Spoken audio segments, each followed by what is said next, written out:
એટલે કે પર્યાવરણ પ્રત્યે પ્રેમ કેવો હોવો જોઈએ એ પર્યાવરણને જો આપણે યાદ કરીએ તો આપણે 1730 એટલે કે 1730 ની સાલ અને 11મી સપ્ટેમ્બરને યાદ કરવું પડે.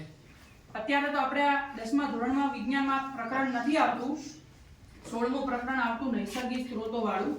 એમાં આપણે અમૃતા દેવી બિશ્નોઈને યાદ કરવા પડે કે પર્યાવરણ પ્રત્યેનો પ્રેમ એટલો બધો કે તમને આખી વાત કરું તો રાજસ્થાનનું જે થાર રણ કહેવાય એ રાજસ્થાનના થાર રણની બાજુમાં એક બિશ્નોઈ જાતિ રહેતી હતી.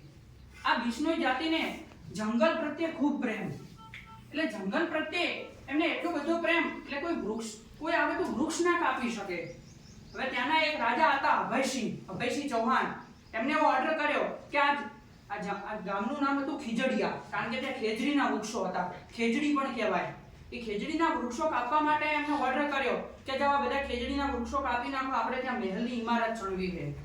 તો સૈનિકો જે ખેજડીના વૃક્ષો કાપવા માટે આયા એટલે એ ખીજડીયા ગામ ત્યાંના મેન વ્યક્તિ અમૃતા દેવી બિશ્નોઈ અને એમની 3 પુત્રીઓ એ આ વૃક્ષો કાપવાની સ્પષ્ટ ના પાડી કે અમે અમારો જીવ આપી દઈશું પણ વૃક્ષો નહીં કાપવા દઈએ. એમને એવું કીધું કે કટા હુआ वृक्ष से ज्यादा सस्ता है कटा हुआ सिर. આવું સૂત્ર લાગુ પાડ્યું કે કટા હુआ पेड़ से ज्यादा है सस्ता है कटा हुआ सिर. કે તમે અમારું સિર લઈ જાઓ પણ અમે વૃક્ષ તમને નહીં કાપવા દઈએ.